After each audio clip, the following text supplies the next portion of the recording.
record, it's recording. Okay, and then you can pause. What? No, that's the share. Do I know it's recording? No, it's through the Zoom. How do I know if it's recording? No, it's. This is beautiful. Sure, it is recording. We can just trim it afterwards. Then it will record it on your device. And then you can share it. Yeah. With that. I thought you were. Oh my gosh, look at this. We're 1 minute early. You know, I was like, oh, we're probably way over, but we're 1 minute early. Nice job, everyone.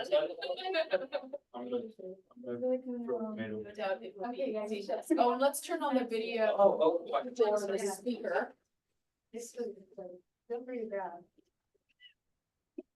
If you want to go. These are my roommates. There you go, yeah. I think you met the previous. And should I be muted or unmuted? I think speaking, because I have the volume on over there. I hope Joe can hear me when I'm speaking here. Should we? The video?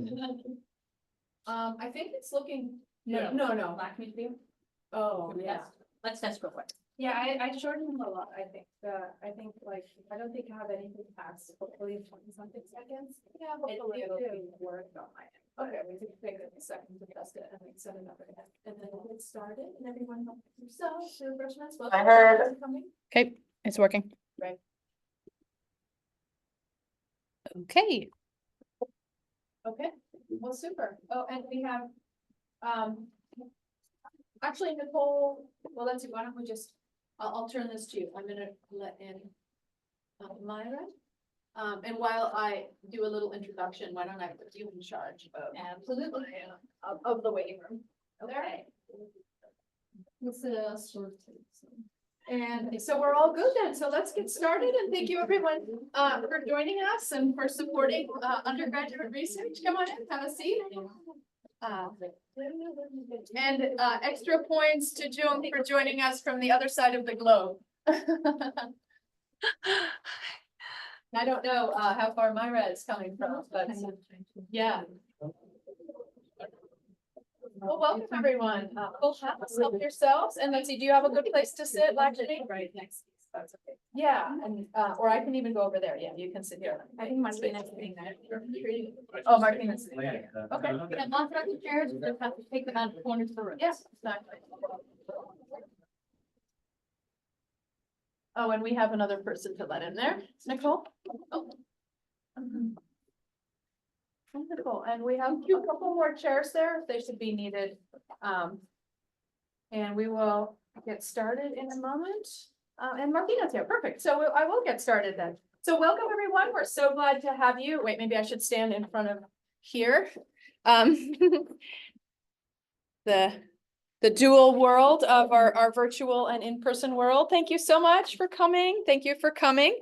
We're delighted to have you here at our undergraduate research showcase on intergenerational dynamics, and really appreciate your support for undergraduate research at UCSB. So thank you for coming.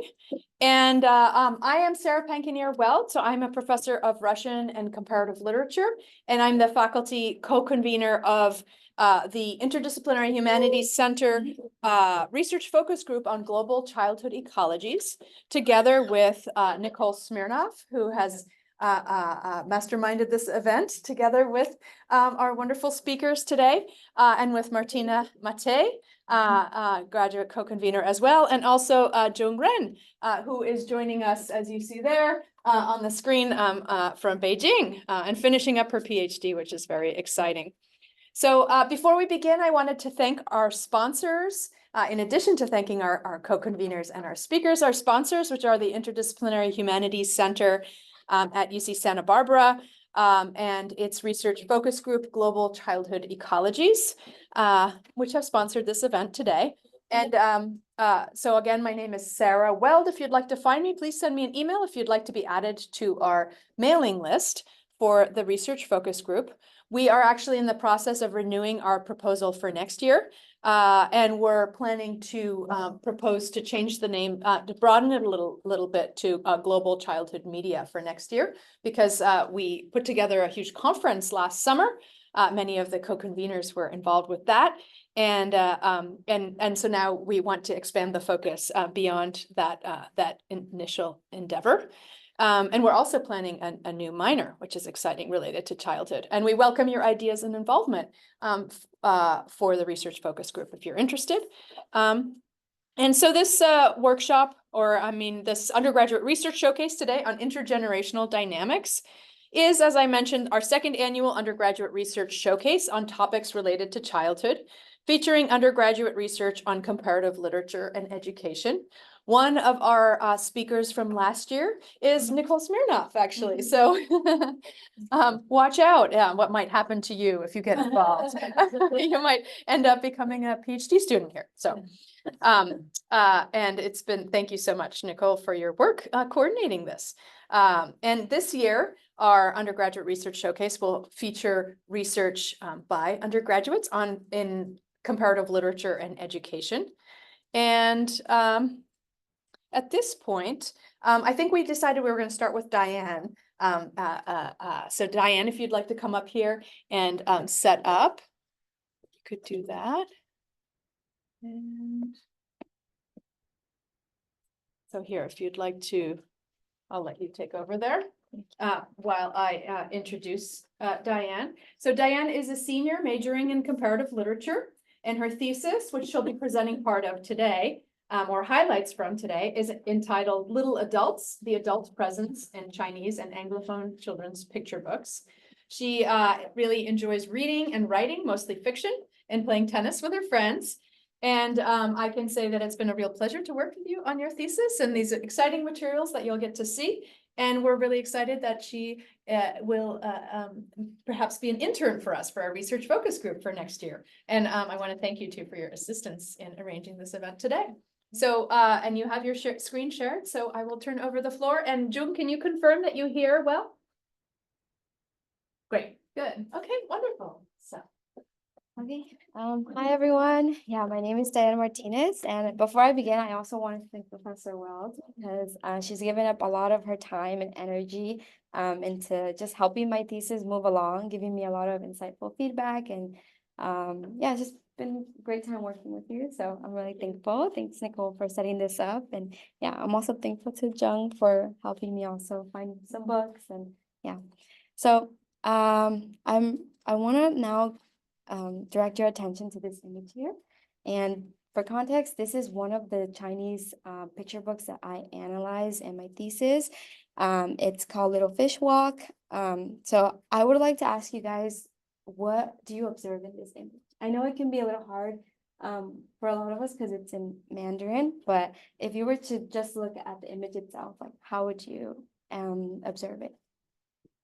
If anybody would like to say. They're both smiling. Yeah, they're both smiling. Yeah. Seems like an adult figure who's perhaps like looking at a child, and the child looking at the adult environment. Yeah, I agree. Oh yeah, well, I think these are all great observations, and yeah, the way that I went about it was that I know context of the story, so we have our protagonist here. Her name is Shayu, and she's meeting with this store clerk, and we see that the store clerk is wearing a white shirt. He has glasses on, and he's smiling very kindly behind the counter at Shayu. And then Shayu is leaning against the counter. She has a bag of eggs near her left arm, and she's holding a piece of gum in her right hand. And she's also wearing glasses too. And so for some context, before she got to the store, she had found these glasses under a tree, and she noted that they made her look just like her mother. And so it's really cool to just analyze these things, and then knowing that when she came into the store, she told the store clerk, "Hello, boss, I want to buy a kilogram of eggs, not ordinary eggs, but eggs for making egg fried rice. For dinner, I want to make fried rice for my husband and child." And then in this scene is when he's replying back to her, and he's saying, "Miss, these are the eggs you wanted for making egg fried rice.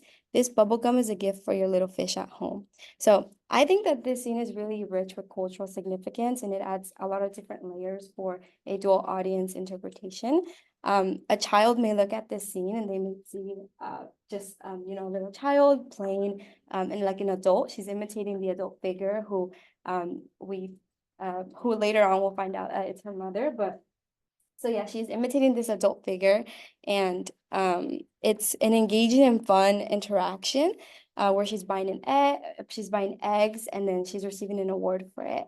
But so this could be just a playful imitation of adult behavior, and it can be both entertaining and empowering for these young kids, because they can see themselves in this place and see that, oh, they're also capable of going along with this responsibility.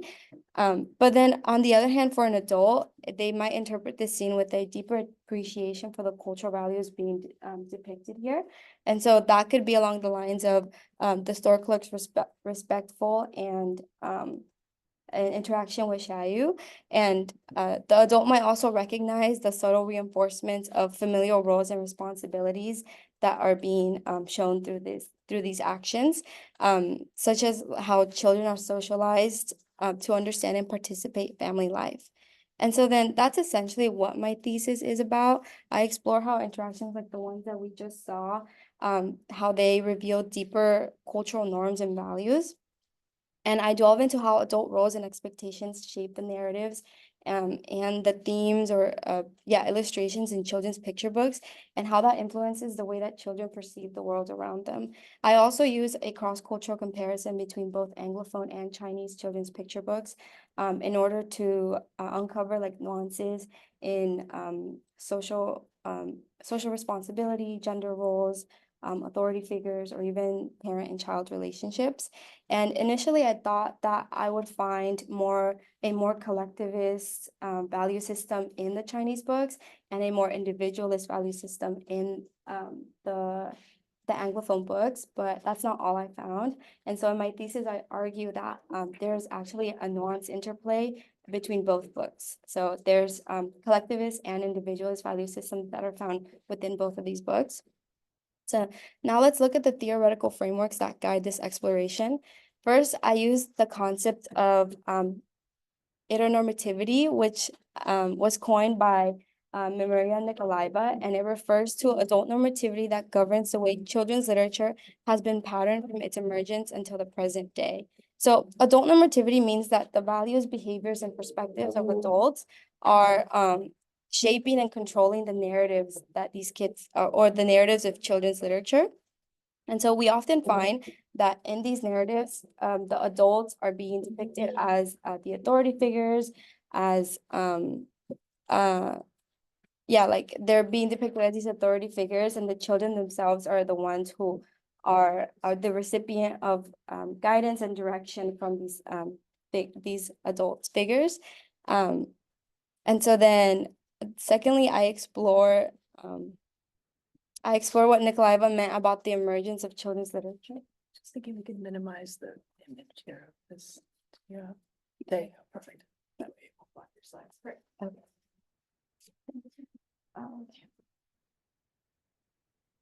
So secondly, I explore what Nikolaeva meant about the emergence of children's literature, and I refer back to Philippe Arié, who in his work, Centuries of Childhood, he argues that childhood as we know it did not exist until the 17th century. So there was no distinction back then between childhood and adulthood, and children were expected to behave like little adults who were capable of assuming a lot of the same responsibilities and behaviors that adults were. And so over time, the cultural attitudes towards childhood changed, and children were regarded as their own social group. And so from this, there came literature that was specifically geared towards this new like social group, with themes and illustrations and just narratives that were more aligned to their own developmental stages and interests. But however, according to Sandra L. Beckett, she argues that the adults are the only ones in a position to decide whether a book will be published, how it will be published, and how it will be distributed to its official readership of children. So at its core, this quote reflects that intersectionality at various, it argues, or at its core, it reflects that there's an intersectionality of a lot of adult roles together. And so we have the author who's creating these books, and who are they themselves often an adult. And then their work is being scrutinized by other adults who could be the editors or the publishers. And then we have the adult interloper, who are the ones that get to decide what books to choose from and how they're going to interpret these books to the kids. And so children's literature has to find a balance between aligning to the interests of what kids want and what they need, but also aligning to the values that the adults who are going to be reading these books want or also have. And so because of this, we recognize that how children's literature has been patterned to address both children and adults. And before we move forward, perhaps we can adopt Philippe Arias' concept of little adults that I went over earlier in a more nuanced way. So instead of viewing children as miniature little adults, we can interpret this notion as acknowledging the autonomy and agency that children possess. So just as adults have their roles and responsibilities, we find that children themselves often want to imitate these roles. And so by recognizing children as little adults in this sense, we acknowledge their capacity to navigate the world and to take on these bigger responsibilities than we would usually think that they could in a way. And so this in itself treats childhood not just as a phase for adulthood or a preparatory phase for adulthood, but in itself, it treats it as a phase for children to be curious and to explore and to find these skills that can help them grow.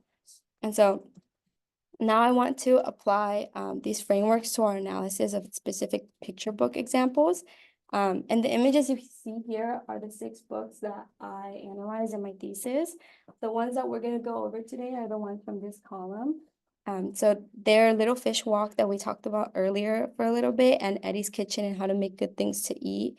Both of these stories depict how children navigate familial responsibilities and interactions in their own unique ways, and they're showcasing both collective and individualist value systems. So in Little Fish Walk, as I said before, we have Shayu, who's the main protagonist.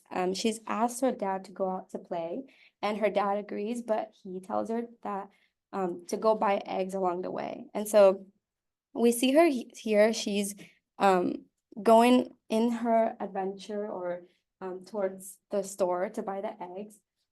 But so we see that she's fulfilling the task that her dad asked her to. And that's showing the independence, but also her adhering to the adult authority in her life. But she's not just going along and like straight going to the store. She's here in this scene. It seems like she's playing, saying that she's walking on the roof, chasing the shadow cat. And so it's obviously she's not on the roof and she's not walking on the roof, but it's her child creativity and curiosity that posits her in this place. And so in this image, we do see that Shayu is acting like a little adult, because while she may be on her way to buy eggs, she is also showing actions that blend both compliance and autonomy. And so she's respecting her father's request to find but she's also finding a space for personal growth along the way. And then during her journey, Shayu finds a pair of glasses, and when she puts them on, like I said before, she notes that she looks exactly like her mother. And so from this perspective of aetonormativity, the glasses symbolize adult norms and responsibilities, which can be confusing and overwhelming for a child. The blurriness indicates that while children are often exposed to adult perspectives, they may not completely understand them. Furthermore, Shayu notes that when she wears the glasses, she looks like her mother. This moment symbolizes her attempt to step into her mother's role, becoming a little adult, imitating her, and exploring what it means to be an adult. This act of imitation can be seen as a form of empowerment, where Shayu is experimenting with adult roles and responsibilities by trying on the glasses. Shayu begins to imitate her mother, reflecting her understanding of adult behaviors and responsibilities, which we later see in her interaction with the store clerk. And that's the image we analyzed at the beginning. And so the image of Shayu, which is the next one, coming home, she's still wearing the glasses and she's saying, ding dong, husband, I won't work overtime today. I brought a new friend to introduce to Shayu. And that further illustrates this point that Shayu's imitation of her mother, which is including the use of adult-like language and behaviors, signifies her exploration of adult roles. So this moment of role-playing of her acting like she's the mother, she's stepping into her mother's shoes, both literally and figuratively. and highlighting her ability to navigate and understand adult responsibilities. So I think that Shayu's actions throughout the story reflect her growing sense of empowerment. And despite the initial parental authority, she takes the responsibility of buying eggs, interacts with the store clerk confidently, and makes decisions independently. And this journey just showcases her capability and readiness to handle responsibilities, illustrating that children, while still developing, can be empowered to take on meaningful roles as well. And so now we move on to Eddie's kitchen. And this story begins with Eddie receiving a call from his granddad. And that's when his mother realizes that she's forgotten about her father's birthday. And so Eddie steps up and he's like, oh, I'll help you. And so when Eddie realizes his mother hasn't prepared anything for the birthday, he takes the initiative to help her without being prompted, saying, don't worry, Mom, I'll help you. This interaction illustrates a dynamic of familial responsibilities within the household and the way that Eddie steps up to support his mother in a time of need. So traditionally, adult characters in children's stories are often depicted as authority figures who make decisions and guide the narrative. Here, though, we see that Eddie and Lily are giving out the ideas on what to make for food. So we see on the picture on the left here that Eddie and Lily are both sprawled on the ground, and they're drawing the ideas that they want and telling their mom, but then the mom is there and she's the one that's writing the ingredients that you need for this food. And so it kind of goes back to showing how traditional adult roles shows that the mom is the one who's the decision maker and the one who's responsible for the household tasks. The message that gets communicated can change depending on who's interpreting these pages.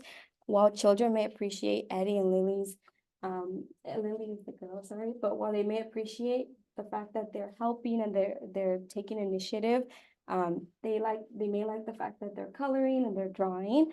Adults may interpret this differently, or through a different lens. They might see it as a reflection of family dynamics and the importance of collaborative working within the family unit.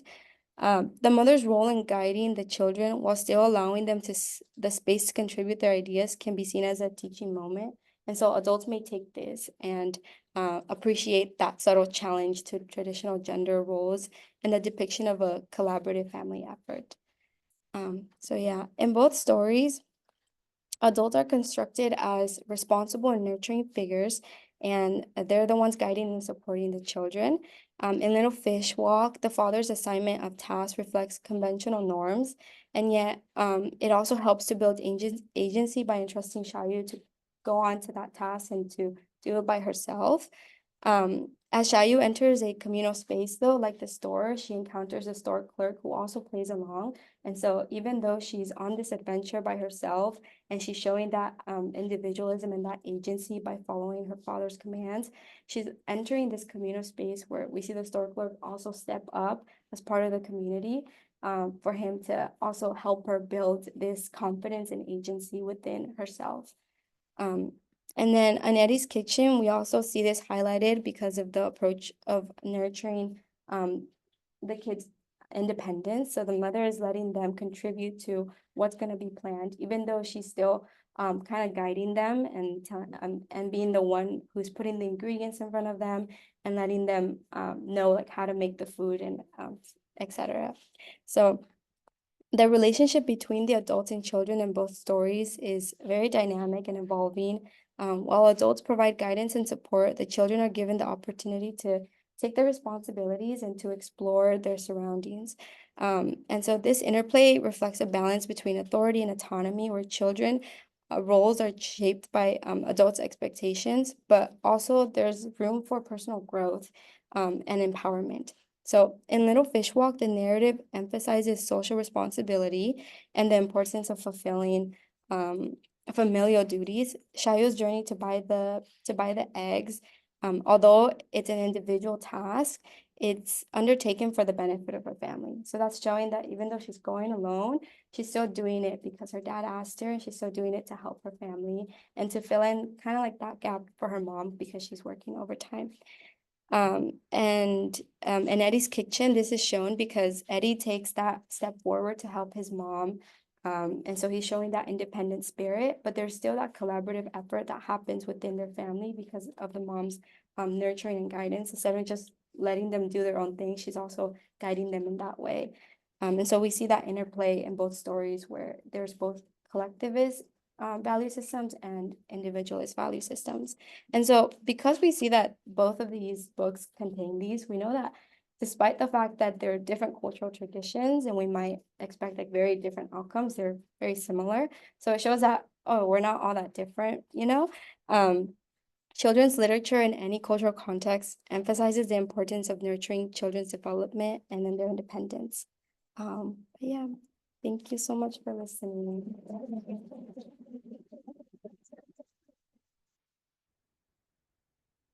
Thank you so much, Diane, and we'll take some questions. I'm going to turn this so that the audience can be seen. And I wanted to offer the Sure. chance for the audience to ask questions, including actually our audience on Zoom. Maybe you can watch for that. But first, I also wanted to thank so much those who have supported Diane in her work, including Jung Rin, who's been a really wonderful interlocutor and was here, and then also Michely, who from in Tibet, who was helping you with materials, and Xingli Lin, who lives here in Santa Barbara and was also providing wonderful materials for you. So are there questions for Diane? Please. So was your analysis, and I guess the criteria that led you to choose those books more focused on understanding children taking on family responsibilities or children's autonomy? Because I had the initial question of like, essentially, why do you choose those specific books as opposed to something like No David, which is very popular, but that's kind of like a child that's showing autonomy via his action, but he's punished for it as opposed to encouraged. Yeah.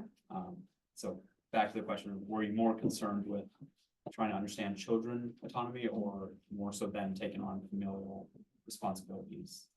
So initially, I think I began with the question of what is it that these books are portraying about adults? And so from that, my investigation led me to where this was at, which was that I see that the adults are in a way shaping the children. And so that there's this like construction of how adults are made in these picture books, but also how the children are constructed and the fact that they inform each other. And so because of that, I wanted to go deeper into like, oh, what is the adult presence and how can that affect children's like their own development in itself when they read these books, or even the children themselves in here, like how do they act when they're interacting with these adults? Yeah, does that answer your question? Okay. I had a question more so based on like translation.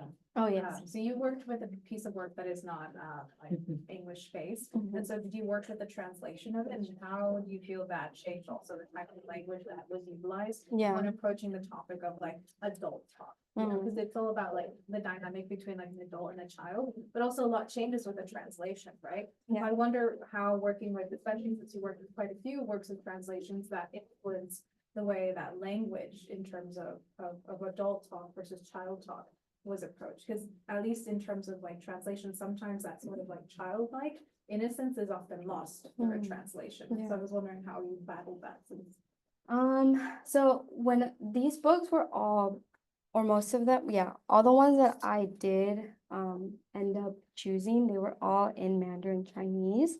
And I can't say I speak fluent Mandarin. There's also that cultural like gap where I won't understand completely like the text, even if I were to speak it. And so I had help from friends who do speak Mandarin, and so they would translate the text for me. And that in itself I took as face value of like, okay, this is what they're saying, this text is saying. And so that's how I went about with my investigation.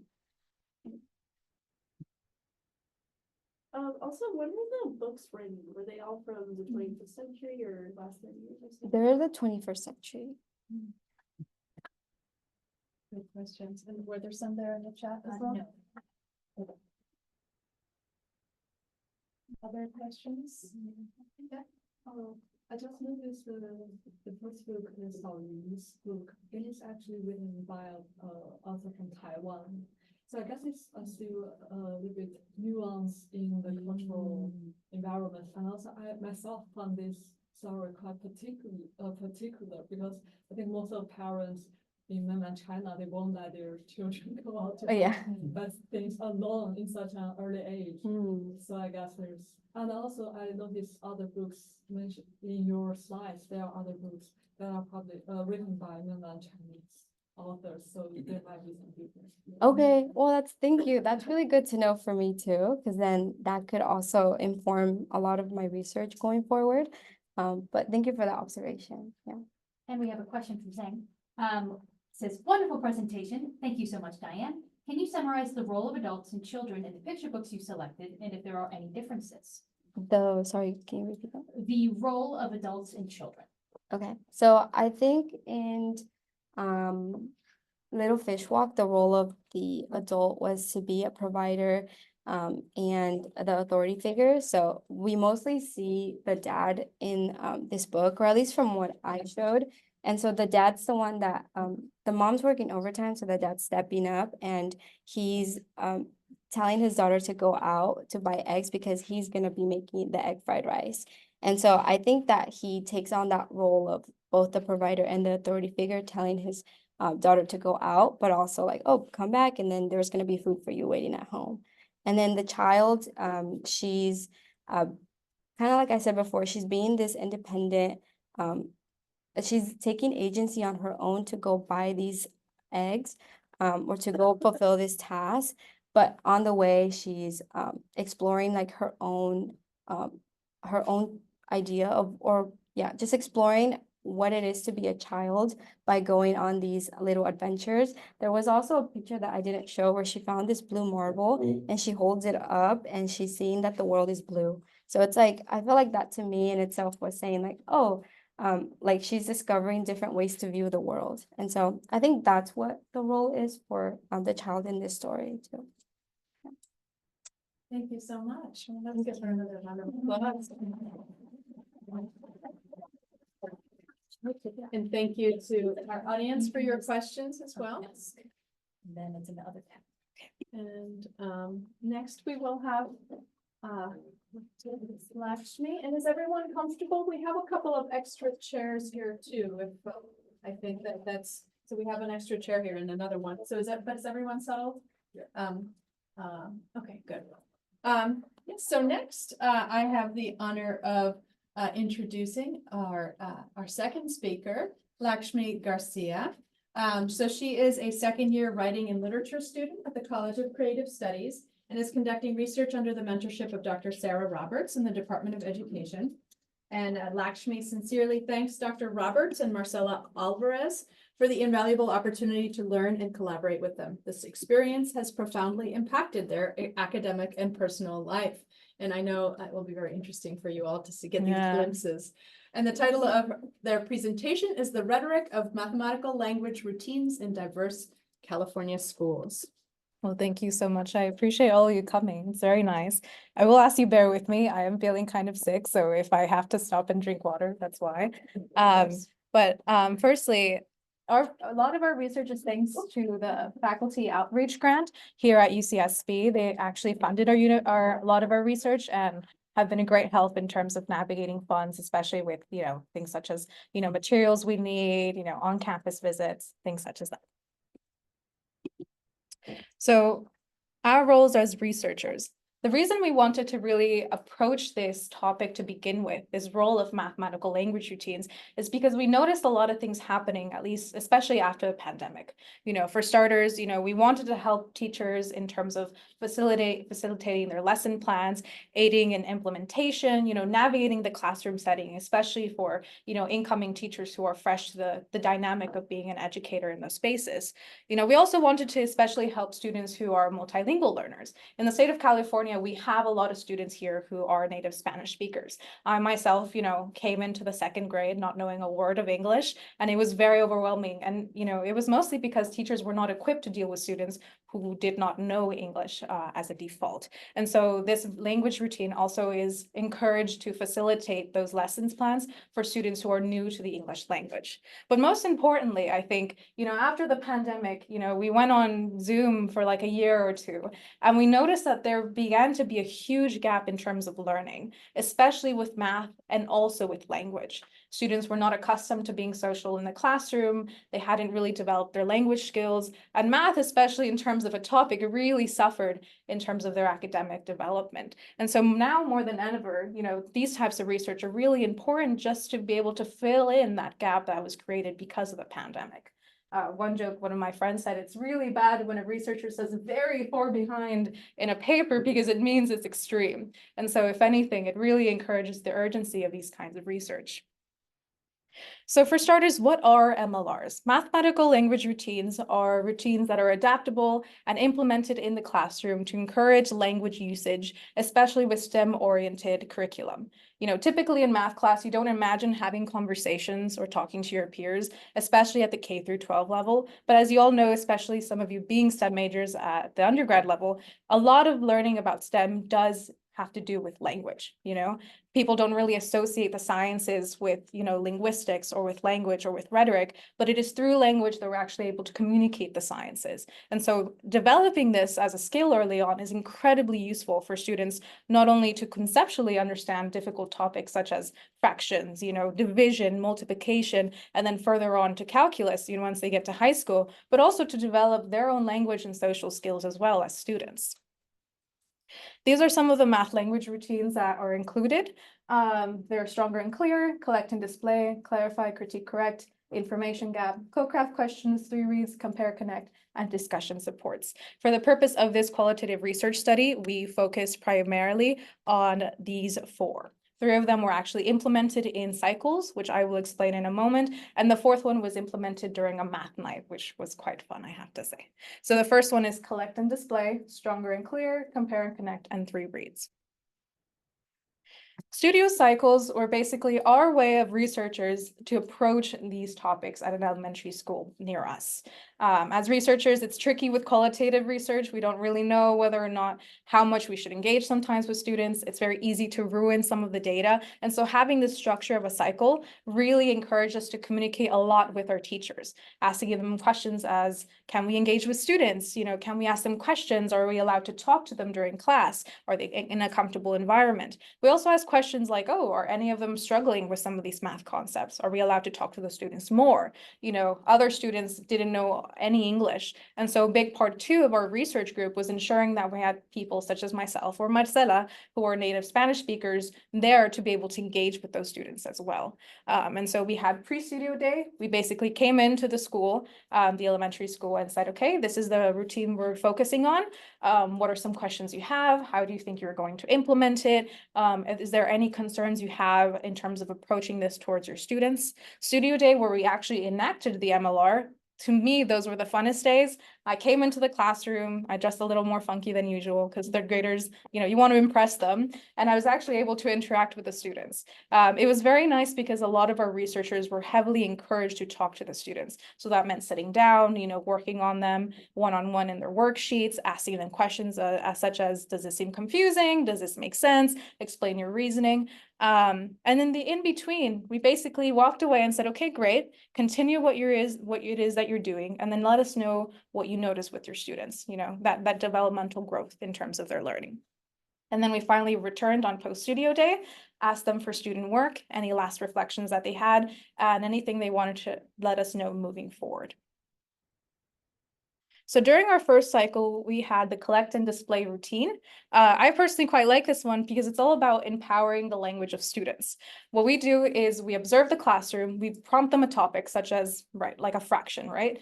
And we are told to enable students to begin going into conversations using their own kind of language. It is a big emphasis on colloquial language, home language, native language. And so this is really taking the academic realm away and really letting students explain their own reasoning through their own thinking. And this is quite empowering because as a teacher, you know, you walk around the classroom and you listen to things such as, oh, which I'll show in a moment, things such as the word shaded, right? Or divided, or parts, or wholes. And the teacher actually starts displaying the very words that students are saying.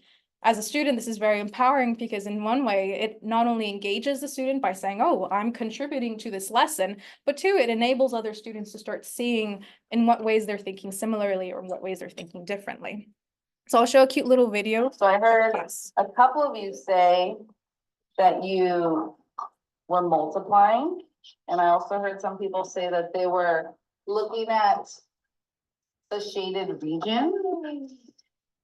So the importance of really displaying student language is to really think about the dynamic between an adult, a teacher, and a student who's a child, right? We're talking about intergenerational dynamics here. And so rather than approaching a lesson by saying, oh, here's these very fancy academic words that you need to know and you have to understand it this way, it's really the opposite. We really let students express their own type of thinking and say, okay, great.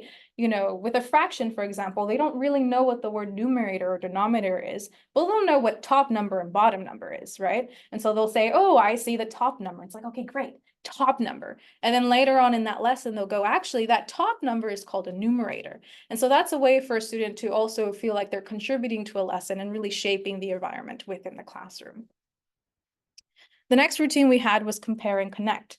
This is where students are given two problems that are very similar. They can be two division problems, two algebraic problems, and told to approach it using different methods. The reason they do this is for students to really start thinking conceptually about mathematics and understand that it's not really just about memorization and repetition, but more so really thinking about math on a more conceptual and applied level. I'll show a little clip of, I'll show the clip first and then we'll talk about how it goes. They are all. Some of these have 1 out of 2, huh? Like which ones are shaded 1 out of 2? A, C, E, and D. But these two don't match because this one's shaded 3 out of 4 and this one is not. It's like not cut into parts. Not equal parts. And this one you said is 3 out of 4. 3 out of 4. So, and what was true about this? D is shaded in by 2, so it's 2 out of 4, but it kind of looks the same as this one, but it's just in the middle of each section. Okay, so there is something that's the same about these, but there's something different. Yeah. Ah, okay. Yeah. So here you see a student actually comparing two squares that really are shaded the same, but are understanding that they're expressed in different ways. There's a lot of context to this video. For starters, you know, the signal of a teacher saying, you know, yes, like a thumbs up, that's reaffirming a student's thinking, right? That validation from a teacher and educator is extremely meaningful in terms of how a student approaches a topic such as math or any topic really. So there's something to note there too. Another thing that was mentioned too was how the student, you know, when they were on the right track, their voice got a little higher. And so it definitely, there was engagement there was excitement there, but also there's a lot of backstory to this clip. So there was a girl actually sat next to this student who was a boy, and she was actually the one who came to the conclusion of the problem first. And the boy was very quick to say, oh, actually that's wrong because there's a line in between, you know, and there's already now starts, you know, you start hinting at the subject of gender early on, even in just terms of language. A big thing to note too is actually it's the boy who ends up explaining the concept that the girl was talking about when the teacher approaches. So there's something too about the expectation of a student when an adult comes into the room, right? There is that expectation of, oh, should I stay quiet or should I speak up or who should speak up? And, you know, through these math language routines, you start really observing the dynamics of students very early on with their language usage, how they decide to describe, you know, their thinking, but also who's describing their thinking and why, right? And so I thought in particular that this was quite an interesting clip to observe. Our second to last routine is stronger and clear. This is basically just reiterating previous lesson plans and making sure they're really solid in terms of the concept and the material. It's just about, again, empowering students to contemplate and write their ideas independently. So now you're talking about actually writing down, which helps in terms of ELA, developing, language skills and writing skills, and also being able to involve dialogue in the conversation as well in terms of sharing those written ideas. Si tú vas a comer un pedazo de pastel, ¿de cuál pedazo querías? ¿Este o este? Ah, pues este es el de 10 de décimas. Y esta es de centésimas. Entonces, ¿cuál es más grande? ¿Dos centésimas o una décima? Una décima.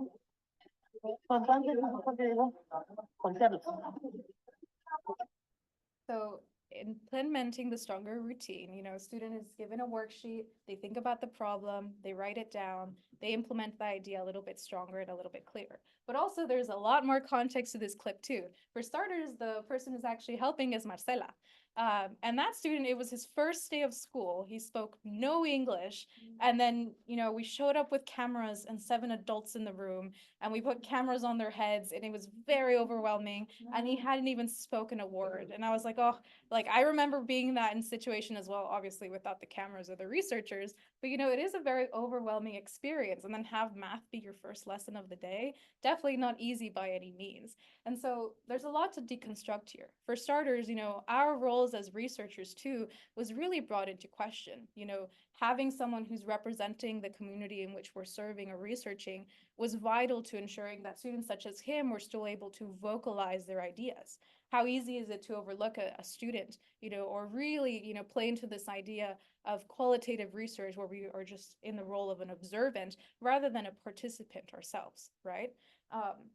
Another thing to note here is, the way that even Marcela was able to break down his thinking. The student was was struggling a little bit with the concept. Instead of writing it down, she visualized it, which enabled the student to really start thinking about things a little differently and made him realize, oh, actually, I'm starting to connect the dots here. So there's something too about, visuals and language, and also having someone speak in your own language, right? You're really strengthening a student's opportunity to include themselves within a classroom when providing vocabulary, especially as a Spanish speaker stepping into an environment that it's almost always English speaking.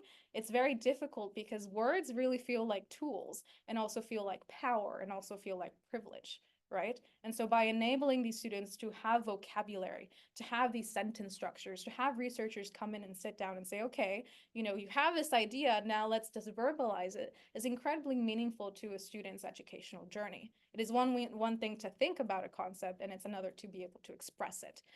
And so there was a lot to unpack here, but it was quite one of my favorite clips, I have to say. And of course, thanks so much, Sara, for being able to be there for that moment. The last routine we had was 3 reads. This one's quite easy and it can be applied anywhere, and I think we do it all the time. It's when you look at a text and you read it 3 times, and every single time you approach it, you're looking for different things. The first time you're reading it, we really encourage students to think about the narrative of the problem. Even with a math problem or a word problem, we really want them to start thinking, what is the story here? What is being asked of you, right? And then secondly, moving on to the actual language. Do you notice any measurements? Do you notice words such as width or yards or feet, and just highlighting those. And then finally, during the 3rd read, we actually asked the students, well, how do you solve it?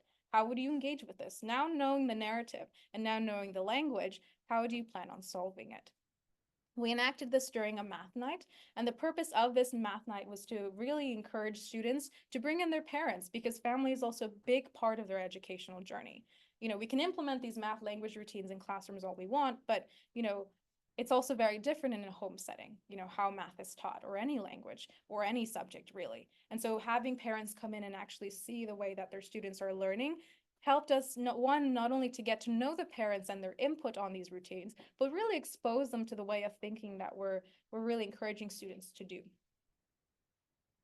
So on the topic of intergenerational dynamics, which is the theme of this symposium, we really want to emphasize that MLRs are not just about memorizing terms, but really engaging with students in ways that resonate with both their identities and their experiences.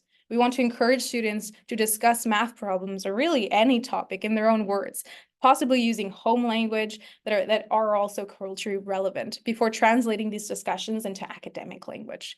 And then finally, we are really working towards creating a more dynamic and supportive learning environment that not only teaches math, but also empowers students through recognition and validation of their diverse backgrounds. I think a big focus point we really want to ensure is, a teacher is as much of a student as a student is also a teacher. There's a big interplay between language and power and positionality and vocabulary, and providing these tools to students early on. So when they enter, middle school and high school or even college, they're equipped with the tools needed to really approach these conversations. And so ultimately, I think this helps you walk away with this mentality of vocabulary, of language, of how we approach students. Some of you are undergrads who potentially might become professors or teachers one day. And so this is a good start to start thinking about these dynamics that exist within the classroom. And of course, we have to thank the Faculty Outreach Grant for funding our research as well. But yeah, thank you.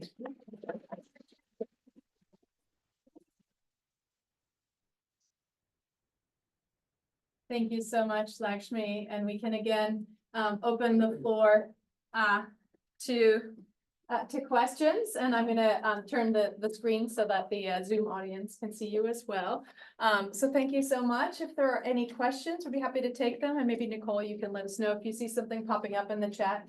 I just wanted to share that I had the experience long ago of observing a bilingual classroom, Portuguese and English in Massachusetts, that my friend was the teacher, the bilingual teacher of this class. And I have to say, it was incredible to see these students, some of them being, kind of like silent or sort of muted in the one language, and then just like really coming to life in the other language, and in this case, Portuguese. And you could just see the power of like reaching them through multiple languages in the classroom. Questions for Lakshmi, please. For the math night, were there any students and or families that were absent, and were there any kind of observations of those students' performance compared to the other students that this may be like a rabbit hole. No, I mean, it's a good question to bring up. I wouldn't know the exact answer to that, but not every parent was able to come. And I think that also says a lot too about a student's performance, how involved a parent may be in terms of their own educational journey. Obviously, there's several factors playing into this. The elementary school we observed was predominantly Hispanic. And so I can imagine from my own experience, as a Hispanic student, my parents really weren't able to come to a lot of these math nights events or cultural events or school events simply because they had to work. It's not necessarily an idea of negligence or not wanting to help the students succeed, but there are all several factors playing into this as well. Something I did notice though is that a lot of parents who came were Spanish speaking themselves. And I noticed that they tended to really stick with just talking to their child rather than the other parents, or only spoke to other parents who were also Spanish speaking, which is not out of the norm. But in terms of correlation of how a student is doing in terms of how often their parent shows up, I wouldn't know exactly, but it is a good question. How many students were in the class? Oh, it depends. We observed a 3rd grade class, and then 2 5th grade ones. And I would say, was it, Marcela, on average, maybe like 20 something students? Like 26. Like 26-ish. They were really cute though. They were nice to talk to. Some of them were a little crazy, but they were good to interact with. Yeah. You touched on this during your talk, but if you did answer, I hope you can repeat it for me as well. That is, how did you adjust for, I guess, your presence as researchers in this field? As how did adjust for your, I guess, your influence on your research subjects, such as like, in the film terms, cinema verite. Yeah, I mean, it really varies. Just the presence of having the cameras. Sometimes students will care about the fact that they have a little thing on their head and they're really excited. Maybe they're more engaged. We've also seen the opposites. We put these little cameras on their head and they sing or they make your mom jokes like the entire lesson, and we can't stop them. Like they're just going to be themselves. But there is something too to recognize about the language that they use, right? Even just in engaging with other peers. That was also a good observation we had. But in terms of like our role as researchers, it really varied. I think with qualitative research, it's very easy to mess up your data.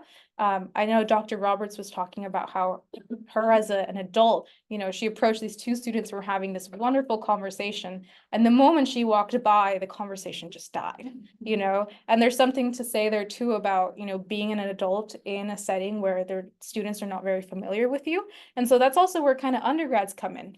I go in and usually I dress a little funky that day. I wear a colorful sweater. When I talk to students, I like kneel down to their level and I say like a compliment. That's usually the best way to start engaging with them. If it's a girl, I'm like, oh, I like your hair. It's so pretty. And they immediately tend to open up a little easier. And so things like that are important to recognize. I think there was also a situation that was quite difficult where a student just did not want to do math, like absolutely refused. Like he sat down and put his head down and I asked him like, do you need help? And he went, nope.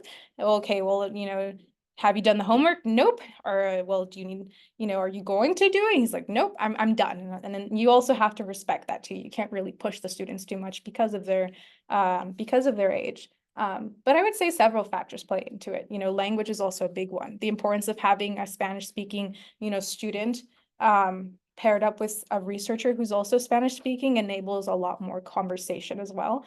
Because especially being in an environment that is very English based in terms of academia, it could very easily shut down a student from wanting to engage. And it's not that they're not smart, they just don't have the vocabulary to express it. And so when, in the situation with Marcela, she was able to come to the student, fortunately, and engage with him, and he was able to take a lot more away if it were the case of like Dr. Roberts going up to him and talking to him too. So I think several factors play in, age, how you approach students, the kind of conversations you're having with them, how the student themselves is feeling. It's very tricky to deal with this kind of data, but it's also the most fun data, I would say, that you can deal with. Sorry, I was wondering, what's the outcome or hoped answer you'll get at the end of whatever this project is? Like, is there something specific you guys are looking for or interested in answering? Where is this expanding? Well, I think a lot of research is in terms of like not coming in with an inherent bias, but rather noticing trends. And so at least with the math language routines, a big thing we want to see is, does this enable students to become more involved with each other and also with the class environment, right? Are we seeing a strengthening in vocabulary? Are we seeing students really being able to express themselves on paper and also in conversation? And also teacher input. Does this help the teacher navigate these lesson plans a lot easier? With the common curriculum, it's fantastic, but the books they assign to teachers, very difficult to read and very hard to process. And so a big part of it too is, what does the teacher feel in terms of these math language routines? Do they feel that it facilitates these conversations a little easier? Are they quicker to go through? Are they efficient in terms of student engagement? I would say those were mostly the big ones. And then obviously any trends we see that pop by are also good to notice. Has there been an instance where you had to be a lot more flexible with these routines in order to address like specific needs or the learning styles of some students? Yes, 100%. I think one of the earlier clips in one of the teachers' classrooms, I won't play the clip, but she is a Spanish speaking teacher and a lot of her students are also Spanish speakers, right? And although it's not there's a curriculum for schools specifically, correct me if I'm wrong, Marcela, but there's schools specifically that are built for like, what is it called? Like two language schools, like dual language schools. This is not a dual language schools. And so her role as a teacher is more than what she's being paid for because she's having to, create worksheets that are, in Spanish, right? Or creating lesson plans that are specifically in Spanish or aiding students who are new to the English language a little more than she would normally in terms of her lessons. And so the math language routines are meant to be flexible and meant to be adjustable for these needs, right? They're not rigid and they're not solid. It is very dependent on the goals of the teacher and also how students are interacting with these routines and what they want to get out of them, I would say. Yeah. Oh, wonderful. Thank you. I love also how you highlight the place of language within mathematics, right? And Yes. how we understand mathematics. And so the place of the humanities and how the disciplines connect as well. And I wanted to thank both of our speakers for highlighting, perhaps everyone, or some of you might have come into this room today thinking you knew a lot already about like classroom dynamics and children's books, but I think that our undergraduate scholars have shown you the complexities and how much, to what extent it's really worthwhile to look more closely at what's going on in these places we might take for granted, and the complexities of the intergenerational dynamics and different ways of approaching and analyzing what we see there, as well as the complexities of child and adult relationships, and the different ways of bridging them, as your materials have demonstrated. So thank you so much to our speakers and to our audience for coming today. And I hope you have food for thought. And I hope you also follow up with, future questions, and best of luck to you both in your continued research. And I'm sure they would be happy to speak more about their research as it continues to evolve. So thank you so much. Let's give them another round of applause.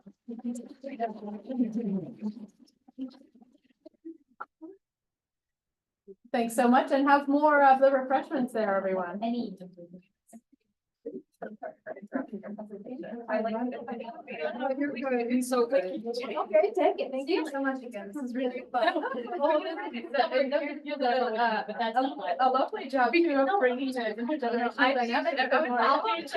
But I like Thank you. I appreciate the input and help. I was very useful. Like the last presentation I got today was on Anglophone and analyzing nuances theory. So it was very multiple. Like why isn't it so with qualitative research, it's very like you're away from it. So I like the input. It was very helpful. Oh, wonderful. Yeah, and I think it's nice to get disciplinary and kinds of bringing insights and approaching one perspective to another. Yeah, it's really illuminating. And yeah, it's fascinating research. I'm blushing your continued work.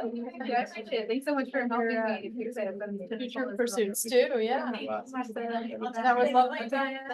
Oh, wonderful. Yeah. This story. No, you didn't. You very serious.